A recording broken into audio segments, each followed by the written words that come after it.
Right now on NBC 26 Live at 10, the widow of the alleged Wausau shooter speaks out for the very first time about their relationship with her husband. And an NBC 26 exclusive, a family devastated when a crash kills a mother of 3 young boys, how a teenage girl stepped up when they needed her the most. And Brown County Executive Troy Streckenbach presents his plans for a new sales tax to the public tonight in Green Bay. We begin tonight with an NBC 26 follow-up. The widow of the man who allegedly shot and killed 4 people in the Wausau area speaks out for the very first time. You remember, Neng Mai Vang allegedly killed 2 of his wife's co-workers, attorney, and a detective, all on March 22nd. Vang was also shot and died a few days later. Verbally abusive, financially unstable, and controlling. Those are ways Nolly Vang describes her husband Neng Mai in an article in the Wausau Daily Herald, the first time she breaks her silence. The article says they had a rocky relationship for years and were on the verge of a messy divorce. Nolly describes a battle over custody of their children, divorce proceedings, and times when police were called to their home. She also suspected him of being unfaithful to her. The Wausau Daily Herald also says the couple's problems also started with some financial troubles. On March 22nd, he took the lives of Diane Look, Karen Barclay, Sarah Court Sands, and Everest Metro Police Department Detective Jason Weiland. We spoke with Everest Metro Police Chief Wally Spurks in April. He talks about the shootings and how they impacted the community. Support came out in so many different ways and in such huge numbers. Look and Barclay worked with Nolly at Marathon Savings Bank in Schofield. The newspaper article says they were like family to Nolly and were helping her with her marital problems. Nolly told the paper she misses them dearly. Now Nolly Vang says her life is focused on her children, who keep her going every day. Nolly told the Wausau Daily Herald it has not been easy, but she has gone back to work to her job at the bank. A man accused of crashing his car while drunk and is killing his passenger pleading not guilty today in Brown County Court. Zachary Potts allegedly had a blood alcohol content of twice the legal limit, crashed into a tree in De Pere back in early November. Police say Potts was driving nearly 90 miles per hour in a 25-mile-per-hour zone when the wreck happened. He'll be back in court May 26. A 29-year-old woman from Oconto has died from her injuries after a crash late last month and happened on I-41 southbound near the Brookside Road by Abrams. Deputies say she was thrown from her car, which flipped and caught fire. Alcohol is believed to be a factor in the crash. 6 people, including a child, without a home tonight after a fire at a Berlin apartment complex. The building on Oak Street has 8 units, but only 2 were damaged this morning. The Red Cross is helping those affected. The cause of the fire is still under investigation. Grand Chute police say a Facebook post alleging an abduction has no validity. This post circulating social media saying a young boy was nearly abducted at the Grand Chute Woodman's. The department receiving multiple messages about this post, and they say no evidence suggests a possible abduction ever took place. Classes resumed today in the Beaver Dam School District after an email threat canceled classes on Friday. Police say 3 teenage suspects came up with a threat while talking on Skype. Officers were able to interview each of them. It appears that they were serious when they did the email, but afterwards they understand there's consequences. No arrests have been made so far, but officers are recommending charges against all 3. Well, we are under a weather alert this evening. Here with the details is NBC 26 Chief Meteorologist Cameron Moreland. Another chilly night is on the way for much of the viewing area. We have frost advisories and freeze warnings roughly from the Fox cities north and east for later on tonight into tomorrow. Temperatures are currently in the 40s or 30s from Green Bay north and east, where we have mostly clear skies, and then south and west. Temperatures are still in the 50s and 60s. Lows tonight, south and west of roughly the Fox cities, will be in the 40s. North and east of that, we will be getting down into that frost area. Temperatures more than likely in the mid-30s. Some isolated upper 20s are possible across the north. So with that frost advisory or freeze warning, we are looking at the threat of a widespread frost or freeze in those counties I just showed you. Cover any tender plants and bring the potted plants inside. Tomorrow morning, kind of a wide range of conditions. Sun and some frost across the northeast, clouds and maybe some showers across the southwest. Temperatures will be in the 30s and 40s, mostly cloudy by the final bell with perhaps a shower. Temperatures will be in the lower to mid 50s. Cassandra? Thanks, Cameron. The Republican plan to repeal and replace the Affordable Care Act moved one step closer to completion last week when the House passed the bill. Now the GOP's efforts moved to the Senate, where Majority Leader Mitch McConnell and a group of 12 Republican senators are working on crafting a bill which can pass the Senate. The nonpartisan Congressional Budget Office is expected to release its analysis of the House bill later on this month. Now, the health care debate sparked a heated exchange between Republican Governor Scott Walker and Democratic Allegheny County Executive Tom Nelson last Friday. The two have very, very different opinions about the new bill. Tonight, NBC 26's Regina Ahn tells us how the proposed changes could affect you. Many with pre-existing conditions such as asthma or diabetes could pay a higher premium under the American Health Care Act. We'll look at it when it goes to the United States Senate. We're going to lobby in a way that allows us to do the things that we've done here in the state of Wisconsin. For the first time in the history of the state, we cover everyone living in Medicaid, something we didn't do, Tom, when you served in the late legislature. Republicans want states to set up high-risk pools for those with pre-existing conditions.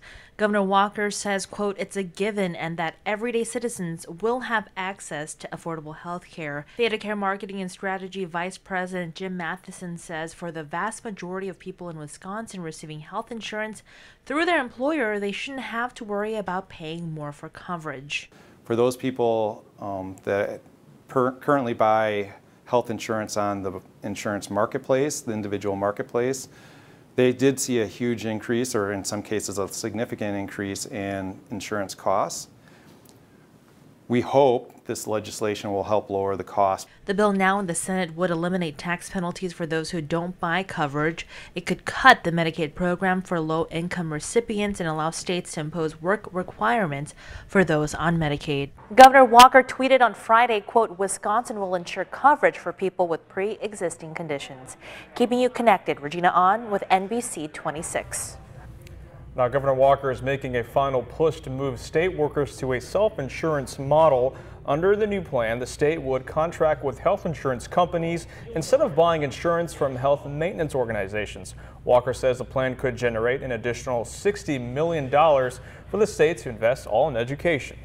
The public got its first look at the new Brown County sales tax proposal tonight. County Executive Troy Streckenbach on hand to discuss the proposal at a meeting at the Neville Public Museum. The plan would fund a replacement for the Brown County Veterans Memorial Arena and some other projects. Leaders tonight stressed the importance of an expo center for tourism. Like the dart tournament that comes in every other year, 6,600 room nights, over a $2 million impact in our community. So those are the revenue generators that are keeping our tourism industry healthy.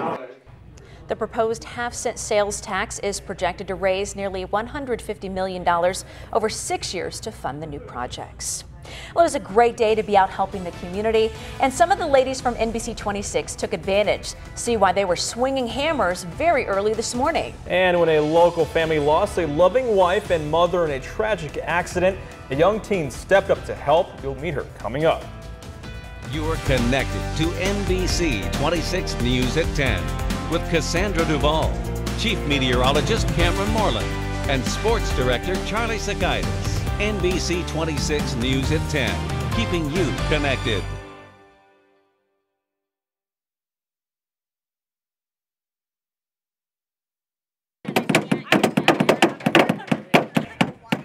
Habitat for Humanity is celebrating Women Build Week. Over 90 area women helping build garages for twin homes in Green Bay. The organization is currently building homes for 6 area families. The women of NBC 26 proud to swing hammers today, supporting the great effort. And now, your Storm Shield forecast with NBC 26 Chief Meteorologist Cameron Moreland. Well, the work week started right where the weekend left off, with lots of sunshine and cool conditions for early May, with high temperatures mainly in the 50s to around 60 degrees.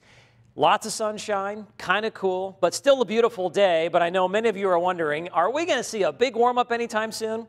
Let's take a look at that 7-day temperature trend, and the answer is clearly no. High temperatures tomorrow, once again, will be running about 10 degrees below normal for this time of year in the 50s. Seasonable conditions on Wednesday and Thursday with highs right around 65, and then we're going to cool down again as we head through this upcoming weekend with highs only in the upper 50s to lower 60s. Right now, temperatures range from the upper 30s to the lower 50s, and that's why we're going to have such a wide range of conditions across the area as we head throughout the night into tomorrow morning. Currently in Appleton, it is 46 degrees. In Green Bay, it is mostly clear and 45 with southeast winds right around 5 to 10 miles per hour. High pressure has been our main weather maker for the last several days, but it is now pushing off towards the east, allowing this system to move in from the west, and this system is producing some showers and even a few thunderstorms tonight across western Wisconsin, eastern Minnesota, and northeastern Iowa, and it's going to give us a glancing blow here as we head throughout the night into tomorrow morning with clouds and the chance for some showers. Now, south of that system earlier today, it was feeling like summer. Temperatures were in the 80s, but as that system shifts off towards the south and east throughout the night into tomorrow, so will the warmer weather. It's going to shift off towards the south and east. In fact, we're not talking about warmer weather tonight or tomorrow morning at all across the northeastern half of the viewing area. We've got another cold night on the way. Freeze warnings and frost advisories have been posted. High temperatures have now been at or below normal 11 of the last 12 days, and we're going to make it 12 of 13 as we head through tomorrow. There's our normal high, 64. Most of us will only see high temperatures in the mid-50s tomorrow. Skycast shows mostly clear skies across the north and east throughout the night. South and west, more clouds, and yeah, the chance for a few rain showers, especially from Oshkosh south and west. Then as we move through tomorrow, we're going to see a lot of clouds, a little bit of sunshine, and just a slight chance for a shower as that whole system slowly works off towards the south and east. Behind it, we'll see a mixture of clouds and some sunshine on Wednesday with just a slight chance for a shower. But that extra sunshine on Wednesday should allow the temperature to warm up a little bit, at least to seasonable levels, with highs mainly in the mid-60s. So your forecast for tonight calls for variable cloudiness. Once again, north and east of Green Bay, mainly clear with some frost.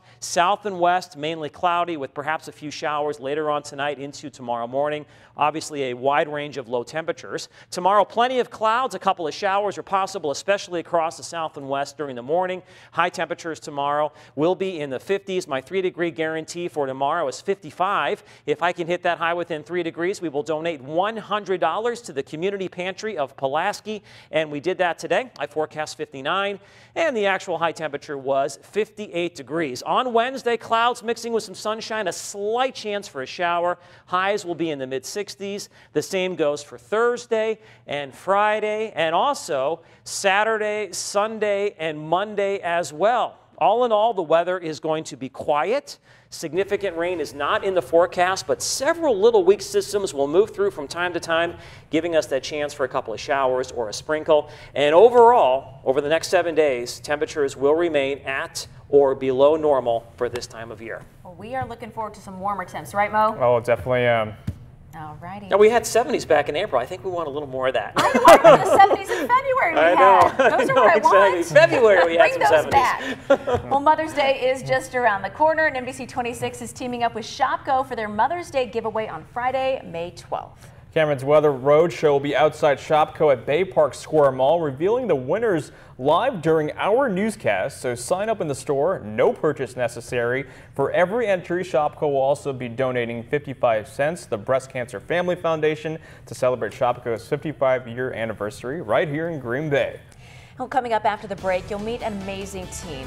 Her young cousin's devastated when their mother is killed in a car crash. See how she helped give them strength when they needed it most. It's an NBC 26 exclusive report. And the Packers personnel department is the envy of the league, so other teams want to poach from it. Who's being targeted now in sports?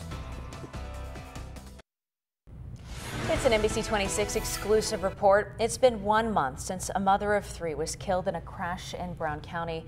Now, weeks later, the family is still trying to cope with the loss of their loved one, taken far too soon. Through all the pain, a shining light has helped 3 young boys and a mourning husband to continue on. NBC 26's Brooke Hapes introduces us to that teenage girl.